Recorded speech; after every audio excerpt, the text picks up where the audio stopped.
Cuidar de uma casa deveria ser uma tarefa simples.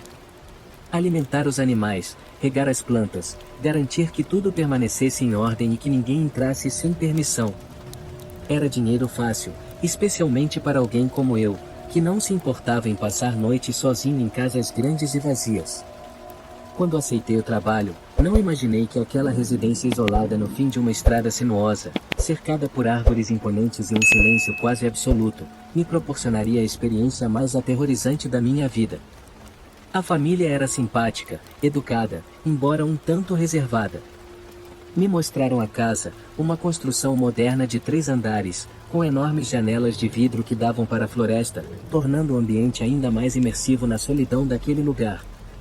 A mulher me entregou uma lista digitada com instruções detalhadas sobre os cuidados que deveria ter e, antes de partirem, alertou-me de maneira que me deixou desconfortável. O sistema de segurança ativa automaticamente à meia-noite, mas você pode verificar as câmeras pelo aplicativo a qualquer momento. Apenas não atenda a porta para ninguém, disse ela, com um tom firme.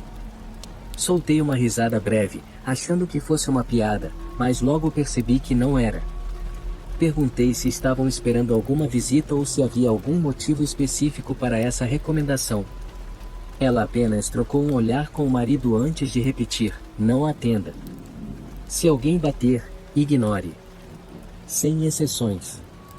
A casa agora era minha responsabilidade. Na primeira noite, tudo ocorreu sem incidentes. Fiz o jantar, brinquei com os gatos da família e me acomodei no sofá com um livro. O silêncio absoluto da casa contrastava com a segurança proporcionada pelo sistema de vigilância. Por volta das 10h30, fiz minha ronda, conferindo portas e janelas antes de ativar o alarme. Tudo estava em ordem e, ao verificar as câmeras, apenas vi o breu da floresta ao redor. Pouco depois das 11, o som da batida na porta ecoou pela casa, firme e ritmado. Meu corpo enrijeceu instantaneamente. Ninguém deveria estar ali. O local era afastado, sem vizinhos por perto, e os donos não haviam mencionado a possibilidade de visitantes. Me aproximei devagar, mantendo-me fora do campo de visão das janelas. Outra batida, um pouco mais forte. Chequei as câmeras de segurança e lá estava ele. Um homem alto, de postura encurvada, mãos enfiadas no casaco e o rosto levemente inclinado para baixo, de modo que as sombras ocultavam suas feições. Sua voz cortou o silêncio da noite. Eu sou o dono desta casa, preciso entrar. Meu estômago se revirou. Era impossível. Os verdadeiros proprietários estavam viajando e eu havia falado com eles algumas horas antes. Permaneci em silêncio, esperando que fosse embora, mas ele bateu novamente, com mais insistência. Esqueci algo lá dentro. Só me deixe entrar por 1 minuto. Apertei o celular nas mãos, e sem tirar os olhos da tela da câmera, enviei uma mensagem para a dona da casa: tem um homem aqui dizendo que é o proprietário. Naldo deveria voltar? O tempo parecia avançar de maneira torturante. Segundos se arrastavam, e a resposta não chegava. O homem permaneceu ali por mais alguns instantes, e sem dizer mais nada, virou-se lentamente e caminhou para fora do alcance da câmera. Não preguei os olhos naquela noite.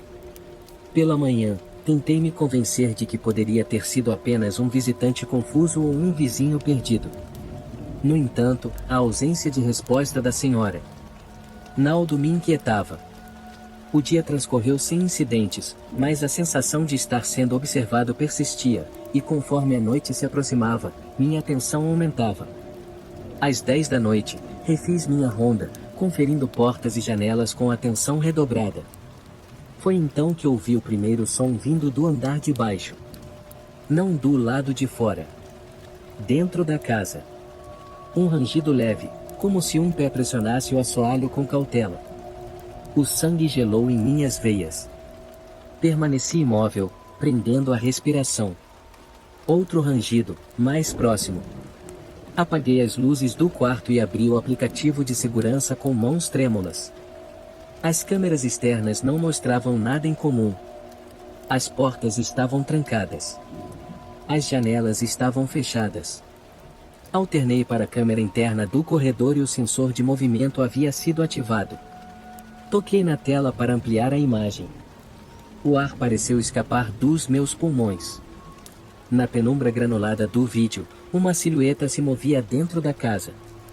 Ele já estava lá dentro. Recuei lentamente e tranquei a porta do quarto. O celular quase escorregou dos meus dedos ao discar para a polícia. Sussurrei para a atendente que havia um invasor dentro da residência. Ela pediu que eu mantivesse a calma e ficasse na linha, mas então ouvi algo que fez meu coração quase parar. Uma batida na porta do quarto. Não um golpe agressivo, mas um toque suave e compassado. As lágrimas ameaçavam surgir. Pressionei o telefone contra o ouvido, enquanto tentava controlar o terror crescente. A atendente continuava falando, mas seus conselhos pareciam distantes, abafados pelo som ensurdecedor do meu próprio coração. Então veio o silêncio absoluto. Nenhum movimento. Apenas o eco do meu próprio medo dentro daquela casa escura. A próxima coisa que ouvi foi a voz da polícia chamando do lado de fora. Só me movi quando os agentes entraram e garantiram que o invasor havia fugido. Após revistarem a casa, encontraram sinais de arrombamento no porão. A tranca de uma das janelas estava quebrada. O mais perturbador veio quando revisaram as filmagens. Na noite anterior, quando o homem bateu a porta e disse que era o dono da casa, ele nunca foi embora. Depois de sair da varanda, ele contornou a residência, encontrou um ponto de entrada e entrou. Ele esteve lá dentro comigo o tempo todo. Arrumei minhas coisas e saí naquela mesma noite. Pela manhã, recebi uma mensagem da senhora. Não sabemos quem era aquela pessoa. Mas essa não foi a primeira vez que algo assim aconteceu. Nunca respondi. Apenas entrei no carro e fui embora. Esse foi meu primeiro e último trabalho como cuidador de casas. Agora, todas as noites antes de dormir, verifico as trancas, olho dentro dos armários e abaixo da cama, porque aprendi da pior maneira que, às vezes, o perigo não está do lado de fora, ele já está dentro. Alguns trabalhos fazem você perceber o quão sozinho realmente está. Trabalhar no turno da noite em um posto de gasolina no meio do nada era um deles. Era meu primeiro dia, ou melhor, minha primeira noite no trabalho, e desde que bati o ponto, um sentimento estranho não me abandonava. Talvez fosse apenas nervosismo, talvez fosse o fato de o posto estar localizado na beira da cidade, cercado por uma estrada vazia e uma densa floresta, ou talvez fosse porque meu gerente, um homem chamado Bruno, riu e disse: "Você vai se acostumar com os malucos antes de me jogar as chaves e ir embora." Naquela noite, percebi o quão vulnerável eu realmente estava. Era uma noite de final de julho, daquelas em que o calor do verão se prende à pele. O posto ficava afastado, com apenas uma rodovia solitária se estendendo para ambos os lados. Sem casas, sem comércios, apenas a luz do posto brilhando no escuro. Por volta das 23h30, eu já havia terminado de varrer o chão, limpar o balcão e conferir o caixa. Fecharíamos à meia-noite e eu estava sozinha, pois minha colega de trabalho, Janaína, havia saído uma hora antes. Foi então que um carro estacionou na bomba 4. Ninguém saiu do veículo. Franzi a testa e olhei através da janela. O carro era um modelo antigo, parecia digno de um ferro velho. Sem faróis acesos, sem movimento dentro.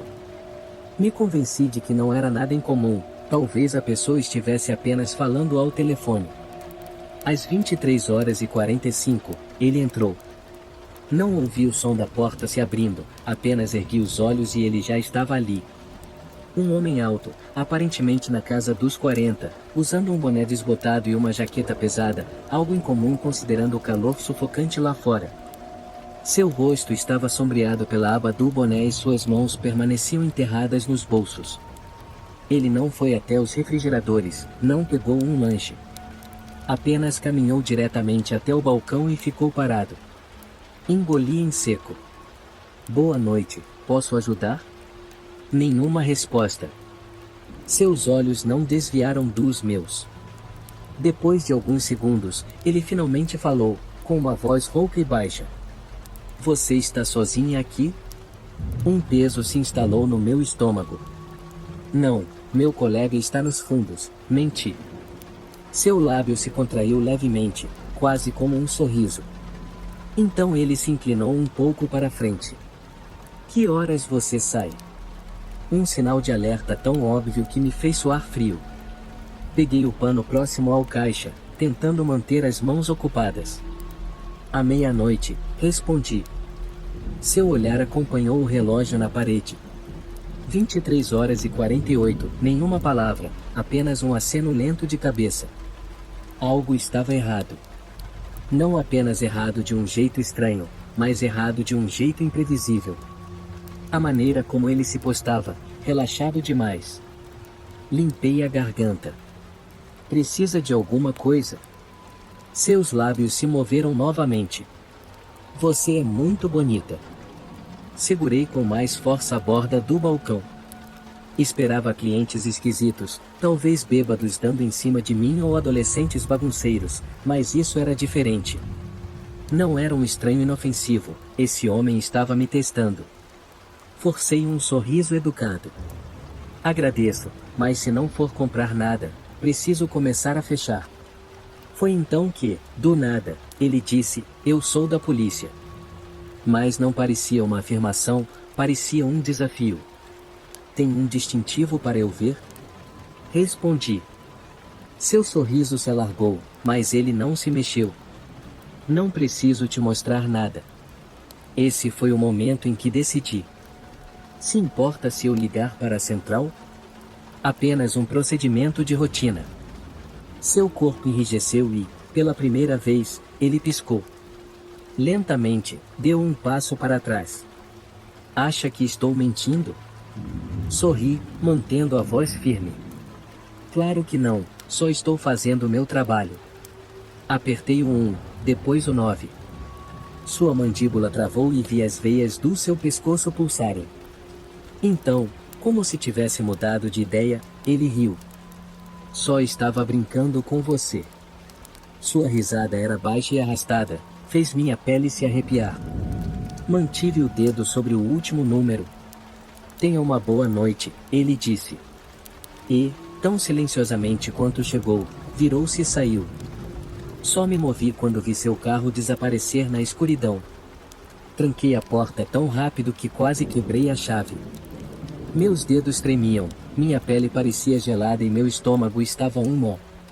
Não me importava se ele estava brincando, algo naquele homem estava errado. Digitei o último número e, quando a atendente respondeu, contei tudo. Ela perguntou se ele ainda estava ali. Olhei pela janela para a bomba 4. Nenhum sinal dele. Pela primeira vez naquela noite, consegui respirar. A polícia chegou 10 minutos depois. Dei a descrição do homem e eles analisaram as câmeras de segurança. Um dos oficiais me chamou de lado. Recebemos algumas ligações sobre um cara com essa descrição. Meu estômago revirou. Que tipo de ligações? Ele anda rondando postos de gasolina, perguntando sobre mulheres que trabalham sozinhas.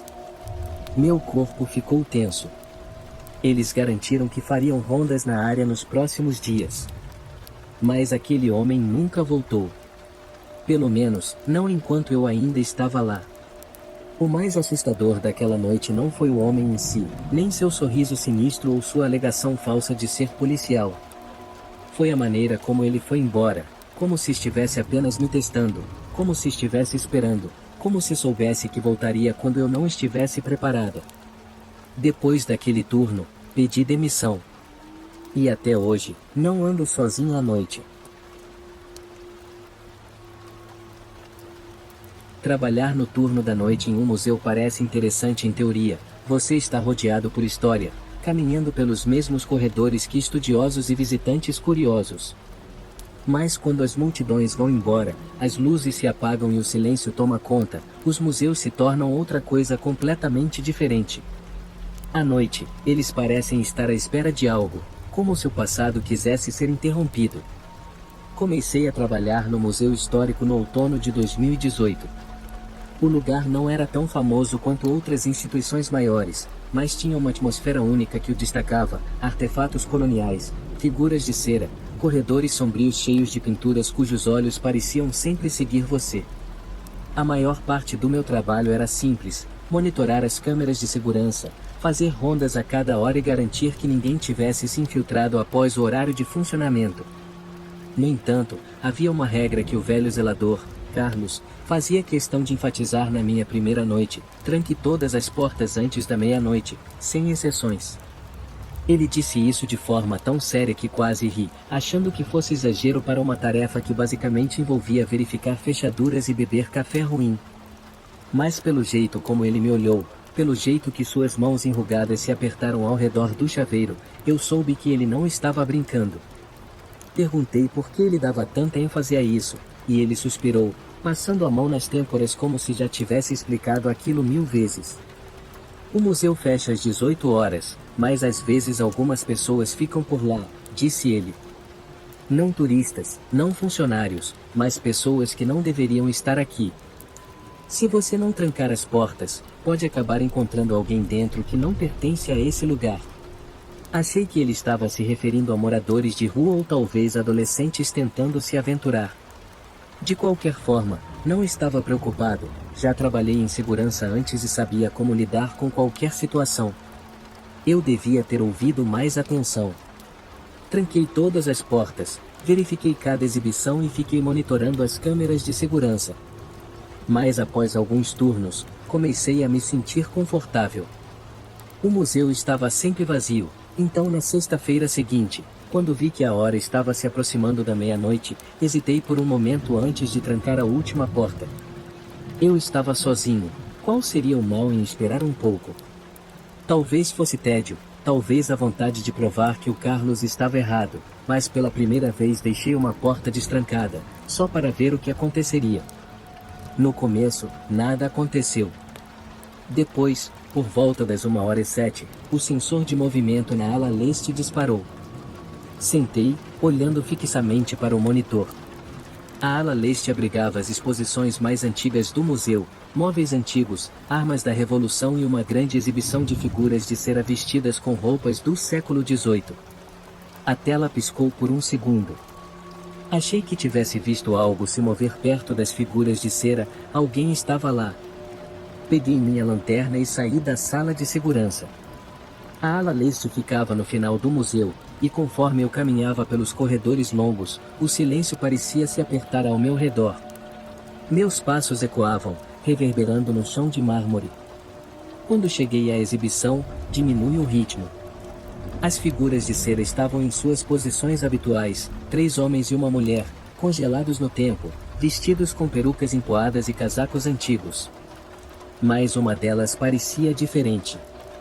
Passei a lanterna sobre a exibição. A placa sob as figuras listava os nomes, representações de figuras históricas reais. Contava 1, 2, 3, 4, mas havia 5 pessoas ali.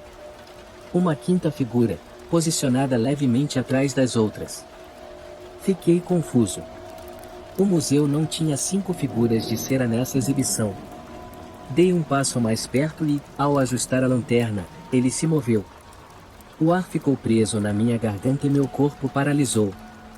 Girei a lanterna diretamente para ele, com o coração disparado, e a figura desapareceu.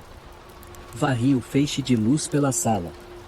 As figuras de cera estavam onde sempre estiveram, intocadas, com seus olhos pintados olhando em frente, mas a quinta figura, o homem que eu jurava ter visto, tinha sumido. Realizei uma varredura completa da ala, verifiquei atrás das vitrines, escutei por passos. Nada. Mas eu sabia o que tinha visto, e quanto mais eu ficava ali, mais errado o ambiente parecia, como se eu tivesse invadido algo que não deveria. Tranquei a porta e voltei para a sala de segurança. Revi as gravações de segurança 5 vezes antes de ligar para o Carlos. O vídeo mostrava as figuras de cera paradas, então, às 1h07, algo se moveu nas sombras. Uma forma deu um passo à frente, apenas o suficiente para acionar o sensor de movimento, e então desapareceu. Não se afastou andando, não correu para fora do quadro, simplesmente desapareceu. Minhas mãos ficaram úmidas ao segurar o telefone. O Carlos atendeu no primeiro toque. Você ouviu, não viu? Sua voz estava tranquila. Engoli seco. Quem? Houve uma pausa e ele suspirou. Chame a polícia, peça para verificarem as paredes. A polícia chegou pouco antes do amanhecer. No começo, não acreditaram em mim, mesmo depois de eu mostrar as gravações. Disseram que era um erro técnico, mas quando vasculharam a ala leste, encontraram algo mais, um painel de acesso escondido, uma seção da parede que se abriu. Dentro, havia um saco de dormir, embalagens de comida vazias e uma pilha de roupas. Alguém havia vivido dentro das paredes do museu. Os policiais fizeram uma varredura completa no prédio, mas o homem, seja lá quem fosse, já havia ido embora. A única pista deixada foi um casaco escuro, dobrado cuidadosamente, abandonado no chão. Após aquela noite, a segurança do museu foi reforçada, novas fechaduras, novas câmeras. O Carlos se recusou a falar sobre o assunto. Eu pedi demissão 2 semanas depois. Nunca obtive respostas. Quem era ele? Quanto tempo esteve ali? Mas há uma coisa que nunca consigo tirar da cabeça. Naquela noite, nas imagens de segurança, quando o sensor disparou, a figura não estava apenas se movendo, ele estava me observando, olhando diretamente para a câmera. E se eu não tivesse trancado aquela última porta, acho que ele ainda estaria lá dentro. Eu queria compartilhar essa história há alguns meses, mas só agora, às 4h30 da manhã, depois de uma noite de insônia, consegui reunir forças para escrevê-la. A verdade é que ainda não consigo dormir direito, e a sensação de que alguém pode estar espreitando meu apartamento me deixa inquieta. Então, resolvi contar o que aconteceu, talvez assim eu consiga aliviar um pouco o medo que sinto. Para contextualizar, sou bartender e, naquela noite, tive uma experiência que marcou profundamente a minha rotina de trabalho. Normalmente, tenho uma pele mais grossa, sou capaz de lidar com situações difíceis, mas, naquela noite, algo que aconteceu no bar mexeu comigo de uma maneira que nunca imaginei. Fui assediada sexualmente por um homem que estava no bar onde eu trabalho. Ele parecia bastante agressivo e persistente, mas depois que foi expulso do estabelecimento, decidi continuar trabalhando. Eu estava abalada, mas me forcei a seguir em frente. Liguei para o meu pai, precisava desabafar com alguém e, depois de conversarmos sobre o que havia ocorrido, chegamos à conclusão de que, enquanto eu me sentisse fisicamente segura e emocionalmente capaz de continuar, eu deveria terminar o meu turno. E assim fiz. Meu namorado, mesmo tendo trabalhado o dia todo e estando cansado, me esperava em casa, no nosso apartamento térreo. Ele sabia que eu estava bastante chateada com os acontecimentos da noite e queria me dar o suporte que eu precisava. Nosso apartamento era simples, mas aconchegante. Para tentar descrever melhor, nossa cama ficava no meio do quarto, encostada na parede dos fundos. Estávamos deitados da forma mais confortável possível, com as cabeças onde normalmente ficam os pés. A TV estava desligada, mas ainda mostrava algumas opções de mídia na tela, como se tivesse sido deixada em pausa. Nada estava sendo transmitido, mas a tela ainda estava acesa. Meu namorado, já exausto, havia colocado a mão nas minhas costas e logo adormeceu. Eu podia ouvir sua respiração tranquila e sabia que ele estava no estágio mais profundo do sono. Eu, por outro lado, ainda estava com a mente agitada, mas resolvi pegar o celular e rolar um pouco pela tela para me distrair. O que aconteceu depois foi inesperado. Conforme fui me acalmando aos poucos e permitindo que o desconforto dos acontecimentos da noite passassem, ouvi algo. Foi uma palavra, ou talvez uma palavra quase inaudível: olá. Eu congelei. Era um som tão suave que, num primeiro momento, eu não sabia se realmente havia ouvido ou se era algo da minha imaginação. No entanto, a sensação foi clara. Era uma palavra, e estava ali, no meio da quietude da noite. Eu senti o tempo se arrastando. As frações de segundo se esticaram de forma quase insuportável. Meus olhos começaram a se mover de maneira frenética. Primeiro, olhei para a TV, depois para o meu namorado e, por último, para o meu celular. Nesse momento, tentei me convencer de que tudo não passava de uma alucinação causada pelo cansaço. Eu estou mais cansada do que pensei comigo mesma.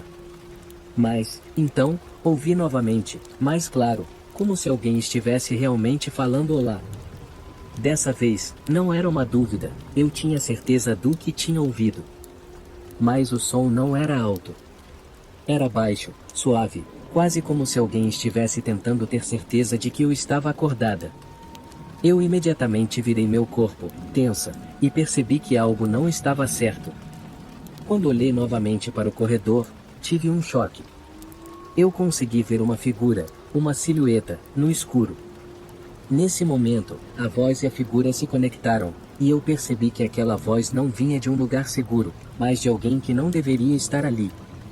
Não consigo descrever exatamente a sensação que senti, mas, naquela fração de segundo, soube que o perigo estava perto. A sensação de invasão foi tão real que ainda consigo lembrar claramente da angústia que me tomou. O relógio marcava 4 horas da manhã, e agora são 4 horas e 44 minutos. Desde aquele incidente, posso contar nos dedos quantas vezes consegui dormir antes das 4 horas da manhã.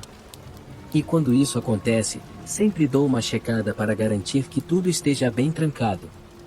Por isso estou escrevendo agora, já que, mais uma vez, não consigo dormir. A sensação de pavor foi tão grande que, sem pensar, gritei com todas as minhas forças. Meu grito foi o suficiente para acordar meu namorado. Ele se levantou rapidamente, confuso, ainda sem entender o que estava acontecendo, mas ele imediatamente gritou também, se preparando para o que fosse necessário. Ele correu até a porta do quarto e, ao abri-la, lá estava o intruso. Ele estava parado no corredor, olhando para nós na escuridão. O choque foi tão grande que não sabíamos o que fazer. Nem ele sabia o que queria. Para ser honesta, ainda não sabemos ao certo o que aquele homem procurava.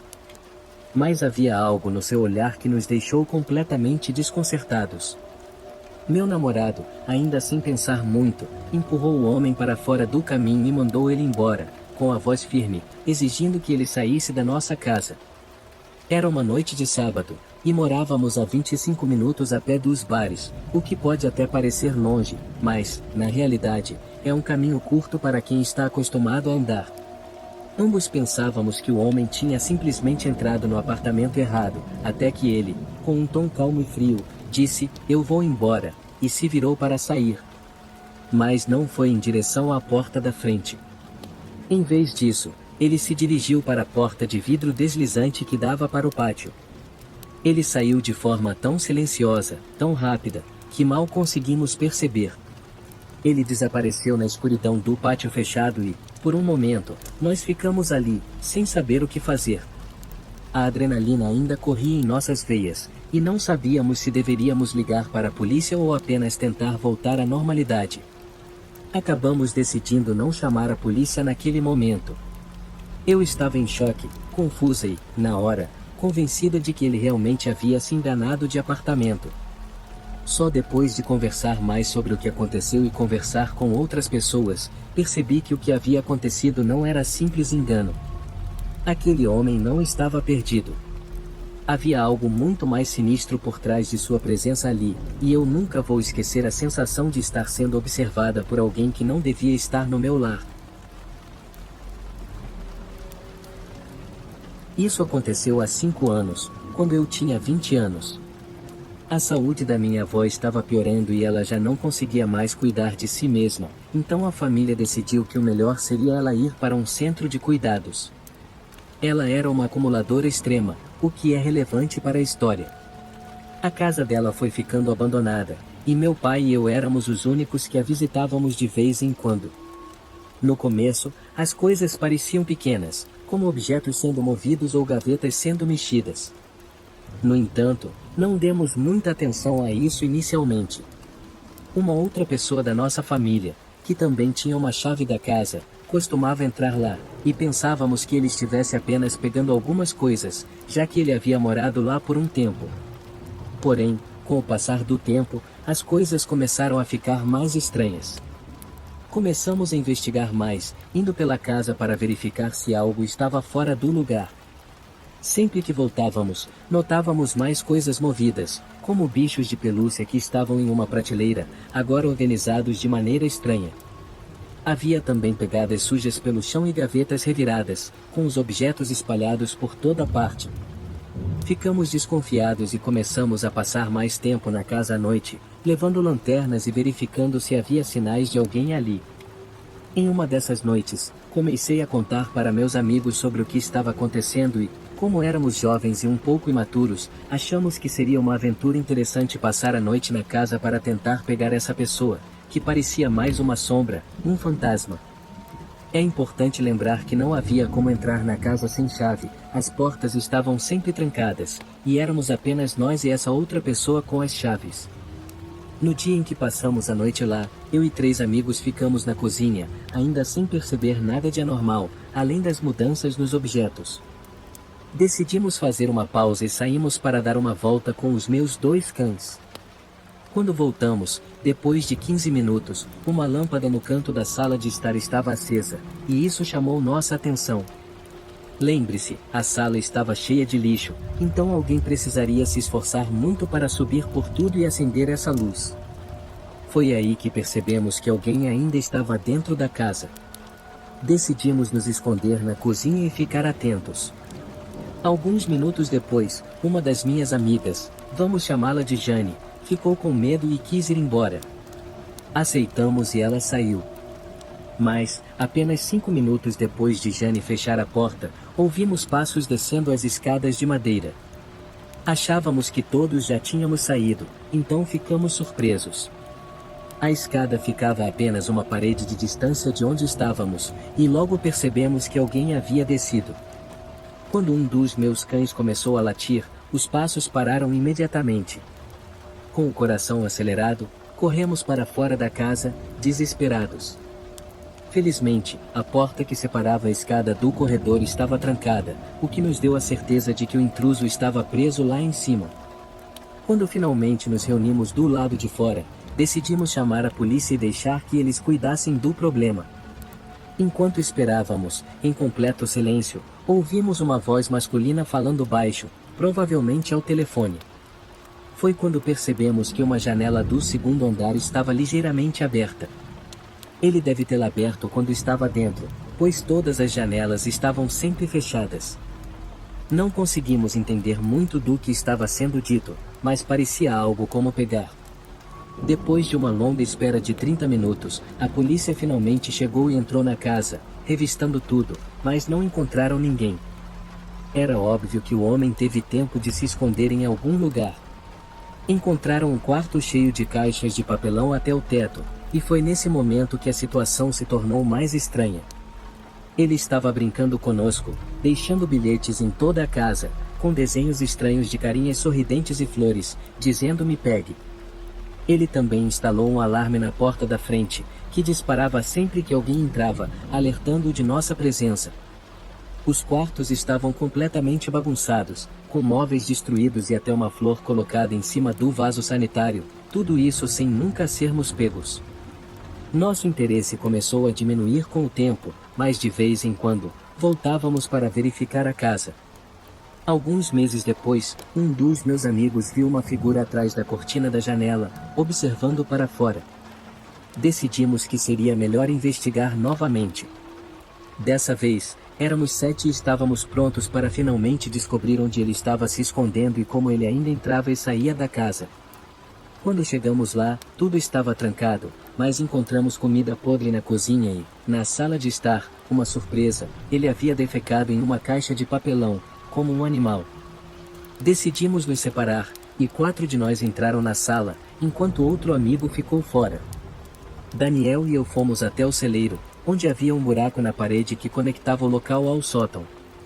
Começamos a lançar pequenas pedras nesse buraco, e, de repente, ouvimos o barulho do papelão cedendo do outro lado. Gritamos para nossos amigos lá embaixo, perguntando se haviam encontrado a entrada, mas a resposta foi não. Todos estavam chocados e sem saber o que fazer. Corremos para o sótão, mas, mais uma vez, não encontramos nada. Não havia sinal de que o intruso tivesse saído. Foi aí que decidimos desistir e nunca mais voltar àquela casa. A situação já estava ficando perigosa, e embora ele nunca tenha nos atacado, ficamos imaginando o que ele poderia fazer se realmente o pegássemos. Nossos pais também estavam preocupados e desaprovavam nossas investidas. Depois disso, meses se passaram, e a única coisa que restou foi passar de vez em quando para ver se a luz estava acesa. Até que a casa foi finalmente colocada à venda e esvaziada. Hoje, ela está completamente vazia e não sabemos o que aconteceu com aquele homem. Eu sou paramédico, então ajudar as pessoas é algo que vem naturalmente para mim. Sou treinado para correr em direção ao problema, mesmo que nem sempre seja a opção mais segura. Na maioria dos dias, consigo separar o trabalho da minha vida pessoal, mas há momentos em que esse instinto de ajudar pode me levar direto para algo para o qual eu não estava preparado. Foi exatamente isso que aconteceu em uma rodovia há alguns meses. Estava voltando de uma visita aos meus pais, que moram em uma cidade a algumas horas de distância. Era uma estrada pouco movimentada, especialmente à noite, e eu tinha passado por apenas alguns carros na última hora. A noite estava tranquila, daquelas em que o som do motor do carro parece o mais alto por quilômetros ao redor. Era uma sensação de paz. Mas então, ao fazer uma curva, algo à frente chamou minha atenção imediatamente. Havia um carro estacionado no acostamento com o capô levantado. Quando os faróis iluminaram a cena, vi uma pessoa deitada na estrada, a poucos metros de distância. Ela estava imóvel, de bruços, ali no brilho dos meus faróis. Já lidei com de tudo, desde pequenos arranhões até grandes desastres rodoviários, então meu primeiro instinto foi encostar e verificar se a pessoa estava bem. No entanto, ao reduzir a velocidade, uma sensação estranha me invadiu, um pressentimento de que algo não estava certo. Primeiro, não havia marcas de derrapagem na estrada, um detalhe pequeno, mas significativo. Se o carro tivesse parado repentinamente, seria normal ver ao menos um leve traço de borracha no asfalto. Além disso, o carro estava em perfeitas condições, posicionado de forma quase calculada, mas sem bloquear completamente a estrada, como se tivesse sido colocado ali de propósito. Retirei o pé do acelerador, considerando minhas opções. Cada fibra do meu treinamento me dizia para sair e ajudar, mas algo no meu íntimo insistia que eu deveria continuar dirigindo. Mesmo assim, decidi parar. Eu não podia simplesmente deixar alguém deitado ali, mesmo que fosse arriscado. Sou paramédico, e se houvesse uma pequena chance de alguém precisar de ajuda, eu tinha que conferir. Saí do carro, mas mantive os faróis acesos e a porta aberta, caso precisasse reagir rapidamente. Caminhei em direção ao carro, atento ao que estava ao meu redor. O ar estava parado, e tudo o que eu conseguia ouvir era o motor do meu próprio veículo. Conforme me aproximava, a cena ficava mais clara. A pessoa no chão não se movia, deitada de bruços, com os braços estendidos de forma estranha, como se tivesse desmaiado. Chamei: "Ei, você está bem?" Não houve resposta. Dei mais um passo, mas aquele pressentimento na minha barriga só aumentou. Olhei para o carro novamente, tentando observar os detalhes. O capô estava levantado, mas não havia fumaça nem vapor saindo. Normalmente, um carro que tivesse quebrado há pouco tempo apresentaria algum calor residual.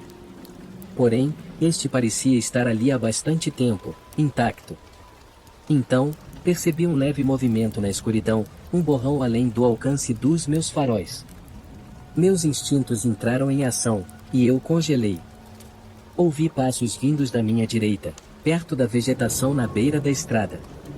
Antes que pudesse reagir, mais passos vieram da esquerda. Não precisei olhar para entender que estava cercado. Naquele momento, percebi que tinha caído em uma armadilha. 3 homens saíram das sombras ao meu redor, cada um segurando algo, talvez canos ou pés de cabra. Era difícil dizer na pouca luz, mas, de qualquer forma, suas intenções eram claras. Um deles, o mais alto, deu um passo à frente com um sorriso malicioso.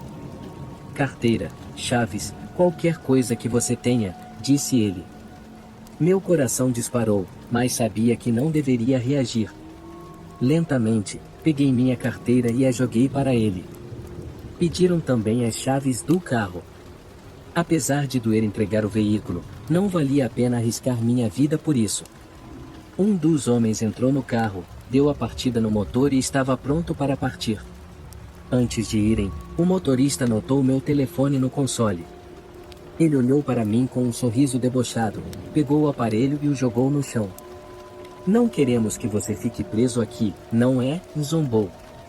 Eles partiram, me deixando sozinho no meio do nada, sem carteira, sem carro e com meu telefone quebrado no chão. Demorei alguns minutos para me recompor e chamar a polícia. Eles chegaram rapidamente, considerando a localização remota, e registrei o ocorrido.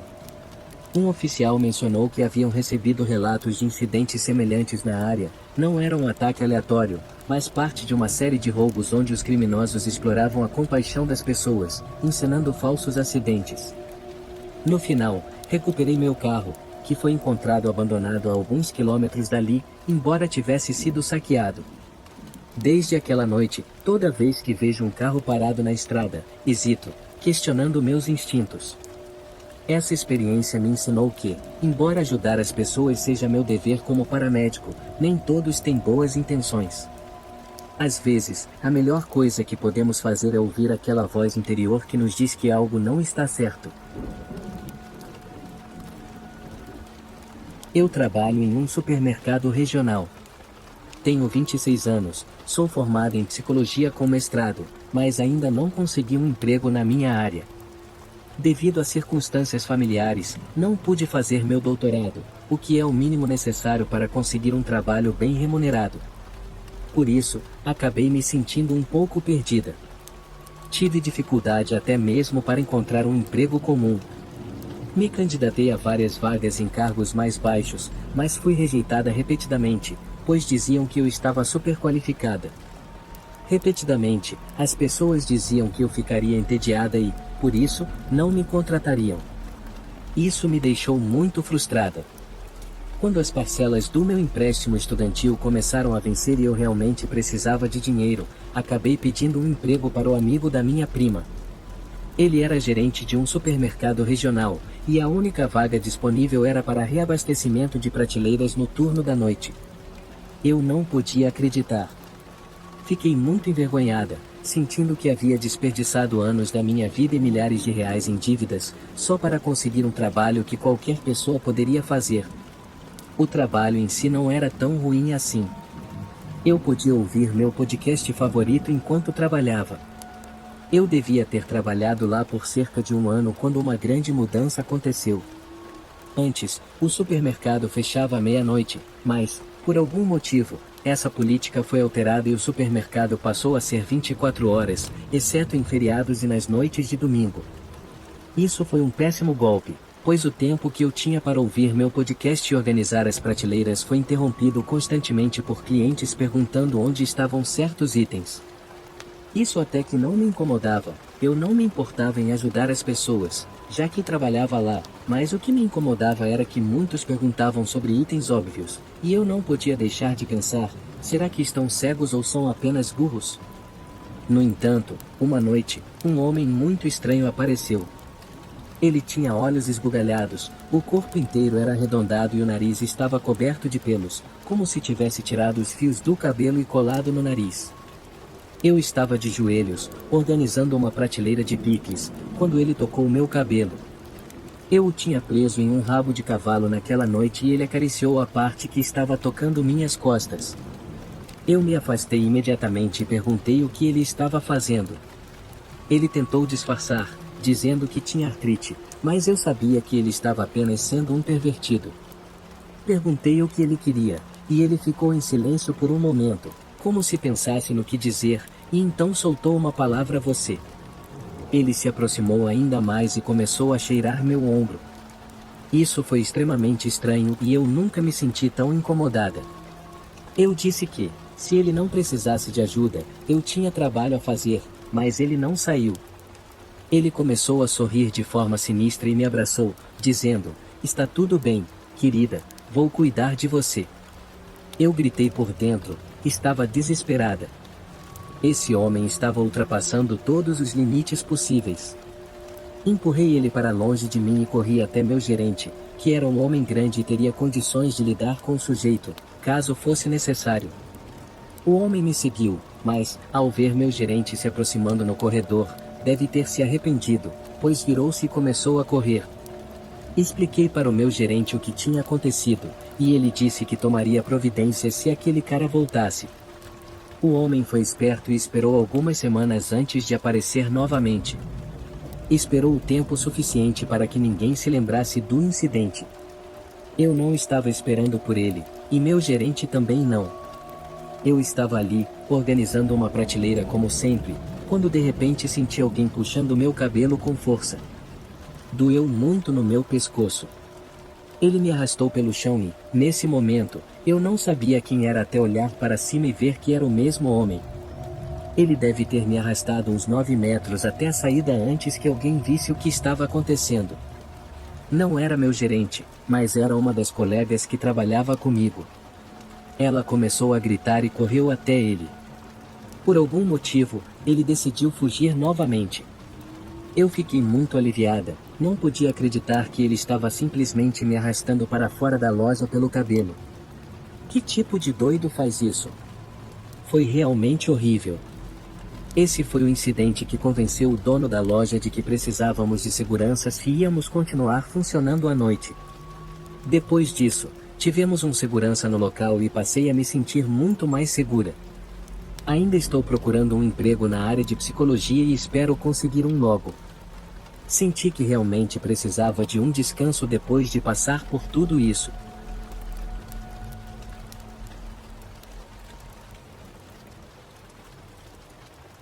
Sempre imaginei que minha primeira apresentação solo de um imóvel seria um momento significativo na minha carreira no mercado imobiliário, um marco que demonstraria a minha capacidade profissional e consolidaria a minha confiança. Era para ser um dia sem grandes complicações, apenas um compromisso rotineiro que me permitia mostrar um sobrado bem estruturado a uma potencial compradora, mas o que deveria ser um evento comum terminou com viaturas policiais na frente da propriedade e uma sensação inquietante que permaneceu comigo por muito tempo. Era primavera de 2019, e eu havia ingressado recentemente no setor. Trabalhava para uma pequena imobiliária, sob a orientação de uma corretora experiente que fazia questão de ensinar todos os detalhes do ofício. Nos primeiros meses, acompanhei-a de perto, observando atentamente cada interação com os clientes, cada estratégia para valorizar um imóvel e cada aspecto do processo de venda.